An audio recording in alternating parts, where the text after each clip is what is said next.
You don't hear their names in fiery sermons. They're not the ones clashing with demons or delivering cryptic messages to trembling prophets. You won't find them guarding garden gates or circling the throne in perpetual worship. But without them, everything would fall apart. These are the virtues, a choir of angels whose role is not to be seen, but to make sure everything else happens as it should. Every miracle that bends the natural world without breaking it, every sign, every healing, every force that shifts the course of events without chaos, those are the ripples of the virtues at work. Not chaos, not spectacle, but motion with purpose. Theologians once said that they govern the laws of nature and deliver God's energy into the material world. They're the ones who transmit divine power, not by flaring up in front of kings or prophets, but by keeping stars in place, seasons in order, and divine timing intact. They are the bridge between divine will and the world it shapes. So who are they really? Where did they come from, and why do so few even know their name? This isn't a story of war or worship. It's the story of the power behind the process. The angels who don't speak or fight, but move. The ones who don't make history by showing up, but by ensuring it unfolds exactly as it's meant to. This is the story of the virtues, the angels who governed the movement of the universe. The virtues weren't born of fire. They didn't erupt into being with swords drawn or thrones spinning. Their beginning was quieter, more measured, fitting for a choir tasked with precision. Their name, virtutes in Latin, carries a double meaning. On one hand, it refers to virtue in the moral sense, strength, character, integrity. On the other, it implies power, specifically the power to act, to move, to transform. And in the writings of early Christian thinkers, the virtues embodied both. They were first named in the 6th century writings of Pseudo-Dionysius the Areopagite, whose work, The Celestial Hierarchy, became the blueprint for how angels were organized. To Dionysius, the virtues were placed in the second sphere, not closest to God like the seraphim and thrones, and not the messengers to mankind like the archangels, but in between. Not exalted by proximity, nor familiar by interaction.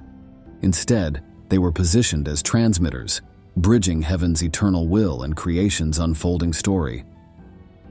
The virtues were created in the beginning, when heaven itself was formed and the divine hierarchy was set in motion. They weren't born from chaos or conflict, but from pure intention, crafted by God as part of the second sphere to carry out His will through motion and energy.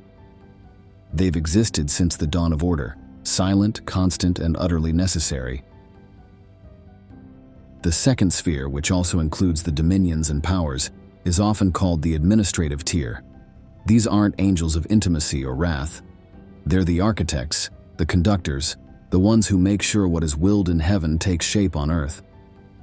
But while the dominions govern order and delegate tasks, and the powers guard against chaos, the virtues manage movement itself, divine energy translated into real-world momentum.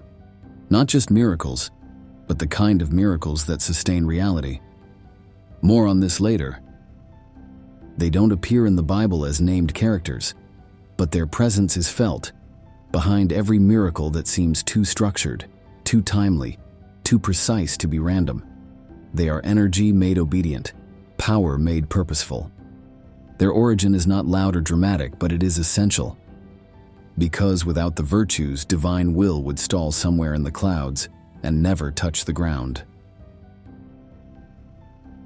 If the seraphim are known for their burning fire and the thrones for their overwhelming symmetry, the virtues are defined by something far less aggressive: flow. Descriptions of them in classical and mystical texts are vague, deliberately so. Unlike other angels, the virtues don't need to dazzle. Their power doesn't lie in spectacle, but in continuity. Their presence is felt, not forced. They're often envisioned as tall, luminous beings, radiant not in blinding glory, but in a steady, almost liquid light. Their forms seem to shimmer with motion, not frantic, not chaotic, but like water flowing downhill or starlight stretching across the sky. You don't see the edges, you feel the momentum. Their light doesn't pulse, it glides. Wings are sometimes present, wide, sweeping, symmetrical, but never dramatic. Not meant for fear or flight, meant for balance. Every motion has a counterpart, every step a purpose. Their movement is so fluid it's said they can walk through space without disturbing it, like wind through silk. Their faces, when described, are calm and composed, expressions free from judgment or emotion, not because they are cold, but because they are focused. These are beings whose purpose isn't to feel, but to deliver. Their eyes, if depicted at all, are often described as clear, reflecting stars, or swirling with soft white flame. Less like looking into a soul, and more like watching distant energy condensed into form. Many artistic interpretations show them cloaked in translucent robes, rippling with inner light, garments that seem to move even when they don't. Their outlines sometimes blur, not due to lack of definition, but because they're too precise, too perfectly in motion to be frozen in one form. In later mysticism and symbolic art, the virtues are linked to natural forces, rolling thunderclouds, glowing winds, or swirling currents of divine energy. Some imagine them holding orbs of light, conduits, not weapons, through which divine miracles are carried and dispersed. Others picture them accompanied by trails of motion, ribbons, arcs of glowing force, the visible echo of divine power in transit. They do not roar, they do not shine to blind, but their presence shifts the air. The world seems to hold its breath when they pass, not because of fear, but because of recognition, as if creation itself pauses to acknowledge them. You wouldn't fall on your knees if one appeared. You'd simply feel the movement and understand something was happening that could not be undone. That's the beauty of the virtues. They don't strike awe through size or flame. They do it through stillness and motion, through the kind of presence that doesn't need to announce itself to be undeniable. They are the miracle before the miracle. The virtues don't lead armies. They don't guard gates. They don't descend with messages or flare up in prophecy. Their role isn't to speak, punish, or protect. It's to move. If the dominions set divine order and the powers patrol the boundaries of heaven, the virtues are the ones who take divine energy and turn it into motion. They are heaven's conductors of flow, not in the musical sense, but in the way a conductor channels electricity through a circuit. Quiet, efficient, and essential. Their power is often described in theological and mystical texts as the ability to channel divine grace into the natural world, to orchestrate miracles, enforce divine patterns, and preserve the delicate rhythm of creation. Unlike the more dramatic choirs, virtues do not bend reality through brute force. They work within the structure, subtly reinforcing it or nudging it into alignment when something begins to falter. Their primary responsibilities fall into three core domains. Sustaining cosmic harmony. Virtues are said to maintain the balance of natural law, not inventing gravity or seasons or time, but ensuring that these things remain ordered. When the stars stay on their course, when the tides remain faithful, when the sun rises without fail, it is not by accident. It is the unseen hand of the virtues, keeping heaven's rhythm flowing through earth. Delivering miracles. When something in creation shifts in a way that defies explanation, a healing, a sign, an impossible escape, it may be the virtues at work. These are not spontaneous interruptions. They are authorized interventions, moments where divine energy must be made real. The virtues don't initiate the miracle, they complete it, the final movement in a chain that began with a higher will. Reinforcing divine timing. Timing is everything in Scripture. From the arrival of a prophet, to the opening of the sea, to the birth of a child, nothing happens too soon or too late. Some traditions say the virtues govern this timing. They make sure divine events happen not just correctly, but precisely when they're supposed to. When the stars align, when the ground opens, when mercy arrives in the final breath, it's their hand setting the clock. In behavior, the virtues are described as still but not passive, like a quiet river that carves stone over centuries. They act with deliberate motion. They don't intervene often, but when they do, it's never wasted. There's no warning, no flare of light, just movement, clean, direct, without confusion. Unlike archangels or angels of the third sphere, they do not interact with humanity on a personal level. You won't find them in dreams or visions. Their presence is felt through effects, not appearances. They don't guide, they facilitate. When something happens that defies the natural world, but lands with a sense of inevitability, that's often a trace of their influence. In the chain of command, virtues receive their instructions from the dominions, those above them in the second sphere. The dominions manage what must happen. The virtues ensure it does. Once the divine will is shaped into directive, it is passed through the virtues who transform it into energy, event, or action. From there, the powers may reinforce it, and the lower choirs may interpret or carry it forward into mortal experience. They do not demand recognition. They do not stray from command. Their strength is in obedience without hesitation, and power without pride. Where other angels are warriors, watchers, or worshippers, the virtues are heaven's force of motion, miracles in transit, divine will in action. They don't make history, they just keep it moving. Hey everyone, just a quick intermission here. I wanted to say thank you for watching this video. It really means a lot to me. Did you know that over 80% of you who are watching right now aren't subscribed to the channel? If you've enjoyed this content so far, it would be incredible if you could hit that subscribe button. It's a small gesture, but it really helps the channel grow and ensures that you won't miss any more of our fascinating stories we explore together. Also, if you're feeling generous, please give this video a thumbs up, leave a comment, and share with anyone else who may enjoy it. Your support really does make a difference and keeps the content coming. Thanks again, and let's get back to the story. If you flip through the book of Revelation looking for a direct mention of the virtues, you won't find one. Their name isn't shouted by angels, carved into scrolls, or etched across heaven's gates. But like much of what they do, their influence isn't always visible. It's structural, hidden in the pattern. Revelation is a book of drama, of seals breaking, trumpets sounding, beasts rising, and stars falling. It's filled with visions and symbols that feel chaotic to the human eye, yet the deeper you read, the more order you begin to see. Events unfold in exact sequences with measured intervals, echoed patterns, and perfect timing. This is the kind of rhythm the virtues are said to uphold. Though they are never named outright in John's vision, early church thinkers believed that the orderliness of Revelation's apocalyptic events, the way judgment is rolled out in waves, the way every act of destruction follows an act of restraint, the way nothing breaks before its time, all point to the hand of the virtues at work behind the scenes. Consider the structure. 7 seals are opened one by one. 7 trumpets follow, each with its own consequence. Then come the 7 bowls of wrath, again methodically poured in sequence. This isn't chaos, it's process. Some theologians, especially from the mystical traditions, argued that the virtues regulate the flow of divine power during the end times. That every moment where heaven's energy impacts the physical world, whether through plague, fire, or deliverance, happens on their cue. Not because they choose to act, but because they are carrying out what has already been decided.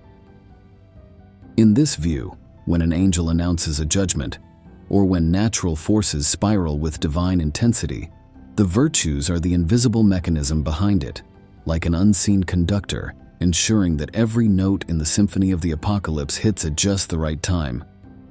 Some even believe that the great signs in heaven, mentioned in Revelation 15, just before the 7 angels receive their bowls, are a nod to the virtues themselves. Not as beings appearing before John, but as manifestations of the forces they govern, energy, motion, and miraculous transformation. Even the angel in Revelation 10 who places 1 foot on the sea and 1 on the land is sometimes associated with the virtues in symbolic readings. He doesn't fight, he doesn't warn, he simply declares that there will be no more delay, a phrase that speaks not of judgment, but of timing, of motion resumed, of something finally set into place. It's fitting that in a book where so much is loud, the virtues remain quiet.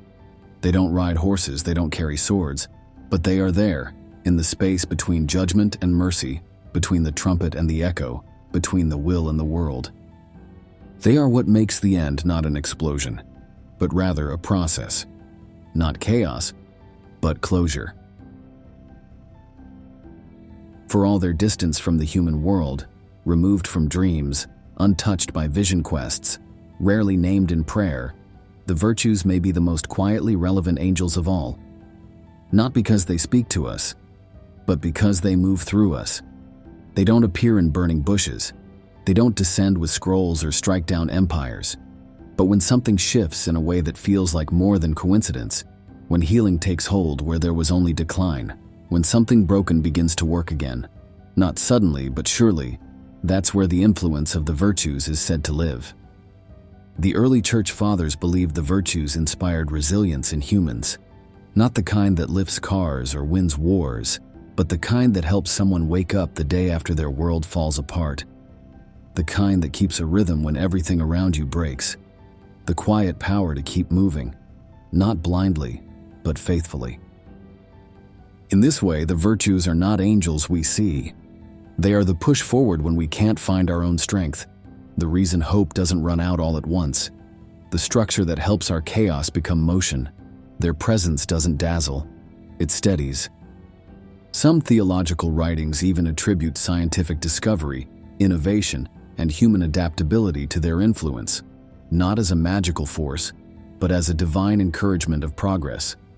The idea being, the same way they move heaven's will into action, they also help human thought take shape, one step at a time, without burning out or breaking down. Where seraphim ignite love and thrones maintain truth, the virtues offer momentum. They guide not with words but with movement, the unseen push behind breakthrough moments, the creative flash that doesn't feel like yours alone, the alignment of events that can't be explained by chance, but that still arrive like clockwork. In mystical traditions, some believed the virtues could anchor people during trials, not by sparing them from pain, but by giving them just enough inner strength to endure it. Not magic, but meaning through persistence. And maybe that's the quiet grace of the virtues. They don't remove the weight, but they make it possible to carry. In a world obsessed with signs, voices, and visions, it's easy to overlook the miracles that arrive slowly. But those are the ones the virtues are said to handle best. Not the sudden changes, rather, the kind that takes time but never stops. Among the 9 choirs of angels, the virtues are often overlooked, not because they lack power, but because they rarely call attention to themselves. They don't appear in epic tales, they don't speak with thunder. They leave no trail of miracles signed with their name, and that's by design. The virtues are a silent force. Their job isn't to declare, it's to deliver. They're not the face of divine action, they're the movement behind it. And that movement, more often than not, happens behind the curtain. Even in the writings of the early church fathers, those who helped define the angelic hierarchy, mentions of the virtues are brief, almost clinical. Pseudo-Dionysius included them in his celestial structure, but offered little beyond their place in the second sphere and their role in managing divine energy. Later theologians affirmed their purpose, but didn't embellish their image the way they did with thrones or seraphim. Why? Because the virtues represent something many spiritual traditions struggle to glorify, function without fanfare. Or put more simply, to do important work without seeking attention, recognition, or praise. They don't demand worship, they don't stir fear, they don't even invite curiosity. They exist in the flow of cause and effect, of timing and alignment, of subtle miracles that look like coincidence, until you step back and realize how many things had to move at once for them to happen. In Scripture, this makes them difficult to spotlight. You can tell a story about an angel who fights or speaks, but how do you narrate momentum? How do you dramatize divine order quietly holding the world together? The answer is you don't, not easily. That's why, in most artistic depictions of angelic choirs, the virtues are either lumped in with others or simply left out.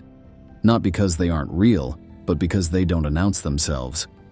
They are too still, too precise, too essential to be theatrical. And yet, their rarity in text only makes them more intriguing. Because behind every archangel's mission, behind every moment of divine breakthrough, behind every structured sequence of miraculous events, there is something holding the timing in place, something transferring divine will into divine action. That something is them. The virtues don't need to be named. Their work speaks in what works. They're not absent. They're integrated. And maybe that's why they've gone mostly unnoticed. Because the better they do their job, the quieter the world becomes. The virtues won't dazzle you with 6 wings or burning eyes. They won't thunder commands from mountaintops, nor will they appear in your dreams with messages carved into flame. But if you've ever watched something impossible slowly become inevitable, if you've ever seen a door open at just the right moment, or felt strength return just before breaking, that's where they might have passed. In a system built on order, they are the silent gear between the command and the outcome. They don't set divine will in motion. That belongs to those higher up. And they don't carry it directly to earth. That task falls to others below. The virtues are the ones who make sure what is intended actually becomes what is done. They govern the miracle not when it begins or when it ends, but when it moves. And that movement is everything. Without them, miracles would break mid-flight. Divine timing would unravel. The balance between power and purpose would collapse. Creation itself might stutter, hesitate, and eventually stall. They don't fight wars. They don't bear messages. They don't light the sky. But they make sure that what is meant to happen does, that healing reaches the wound, that guidance arrives in time, that heaven's light doesn't just shine, it lands. Their absence would create chaos. Their presence ensures the world keeps turning with purpose. They are the hidden rhythm in the divine symphony, the silent link in the celestial chain. The angels who don't take credit or seek glory. The angels who keep miracles running.